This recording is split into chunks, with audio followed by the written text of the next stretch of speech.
Russian foreign policy, he believed that, and this foreign policy orientation is best captured in the phrase Eurasianism. Eurasianism is a school of thought which believes that Russia is neither totally European nor totally Asian. It's a bridge between the two, and at the same time it's unique and different from both of them. And it's the bridge metaphor it captures their approach.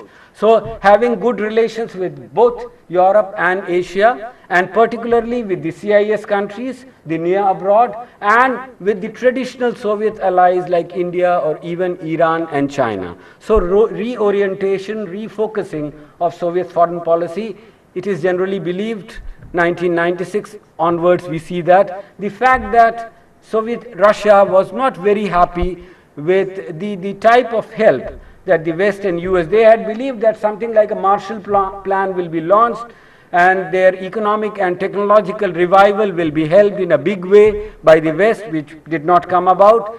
They were also very sensitive about their international status, and they were very unhappy that they are not being consulted on various issues, including something as important as Yugoslavia or Serbia, a fellow, brother Slavic country. So NATO bombardment of Yugoslavia in 1998-99 was a big blow to Russian self-prestige, that even concerning Yugoslavia, a fellow Slavic country, they are not being consulted.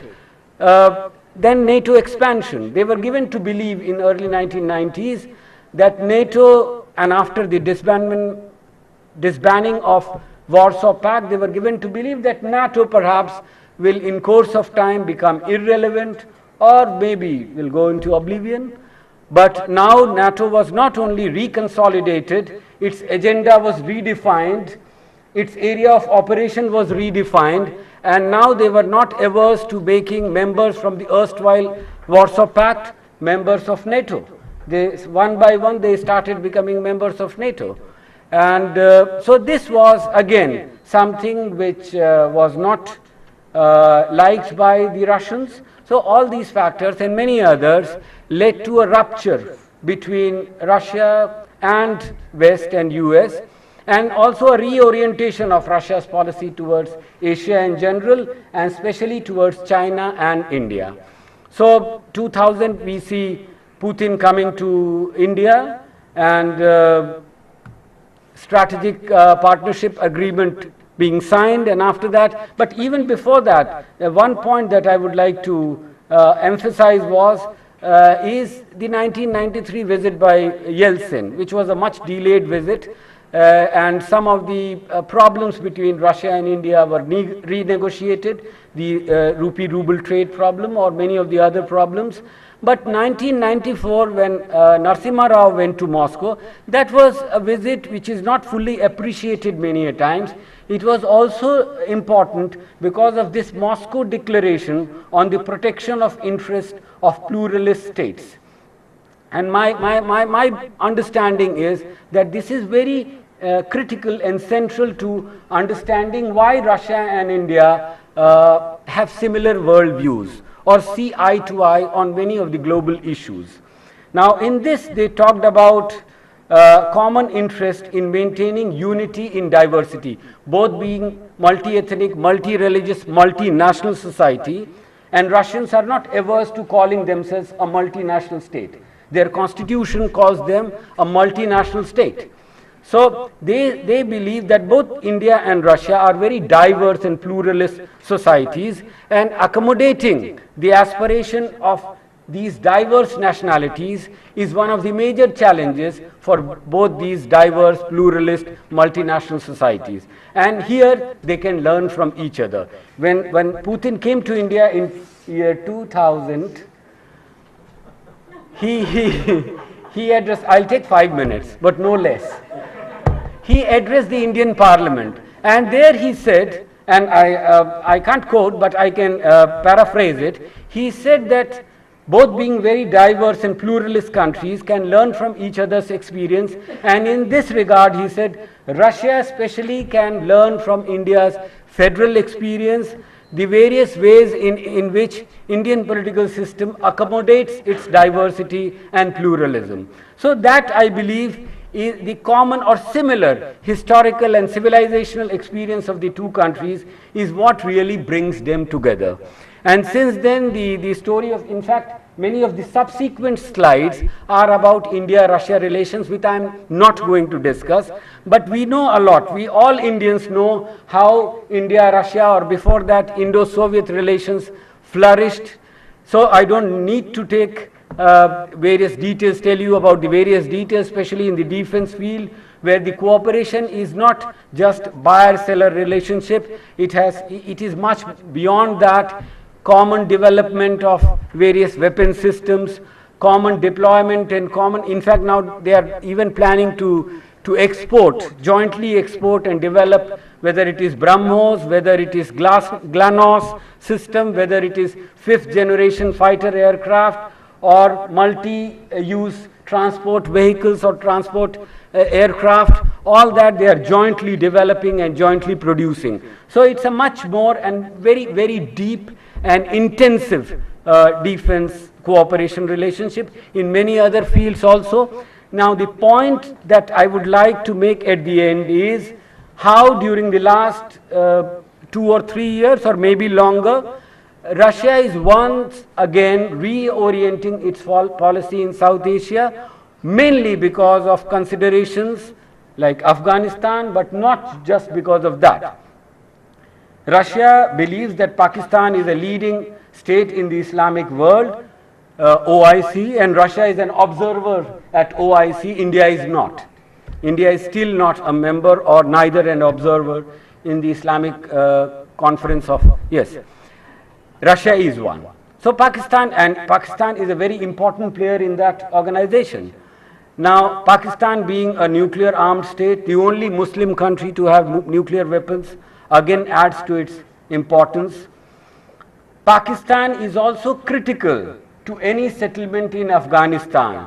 That is one issue which really makes Pakistan important even for Russia. Now, for a long time, Russians were suffering from Afghanistan syndrome, just like the Americans suffered from Vietnam syndrome 1975 onwards. They were not willing to physically or militarily get engaged or intervene in foreign lands. The Russians also, after their bitter experience in Afghanistan, they were following a policy of wait and see, non-interference, but this policy is changing in last 2 years. Now that the drawdown of forces 2014 is approaching, the Russians believe that, and the situation will be very in a flux, as many speakers said, and will be very difficult.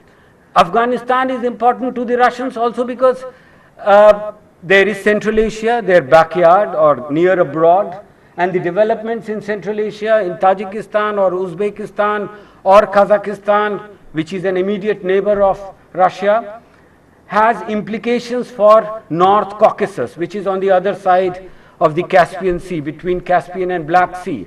And in North Caucasus, there is Chechnya, there is Dagestan, there is Bashkortostan, there are many Muslim majority republics of Russia, and Chechens have been fighting Russians for the last 20 years, if not longer.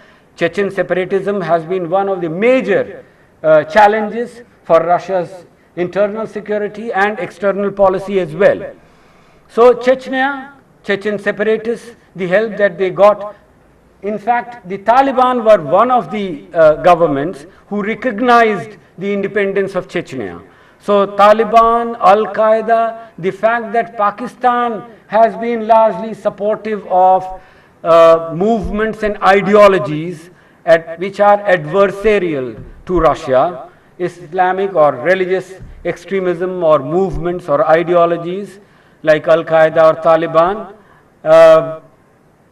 that is something which really creates problem between Russia and Pakistan. But despite that, because of Pakistan's continuing relevance in settling Afghanistan, but not just because of that. Now here is something which is really new. abandoning its policy of wait and watch, Russia now believes that the time has come when Russia should actively and positively engage in South Asia, and they have become part of so many regional initiatives like Dushanbe 4, where Tajikistan, Russia, along with Pakistan and Afghanistan are trying to find some solution to the regional problem, apart from the security and other problem, also economic development and economic cooperation between all these 3 countries and 4 countries. Now Russia believes that Russia can actually benefit from many of these initiatives. So CASA 1000 is one initiative which intends to supply Central Asian electricity, mainly generated in Tajikistan, but also perhaps in Kyrgyzstan, to Afghanistan and even Pakistan. So Russia is very much a part of that. Russia is even keen to be a part of many of the other initiatives like TAPI. Russia has shown active interest in being a part of many. So Russia believes that it can actually benefit from the evolving situation in South Asia, and it is not averse to engaging with all the players, including India and Pakistan. There are certain things I would have liked to emphasize, but I am afraid there is no time. So thank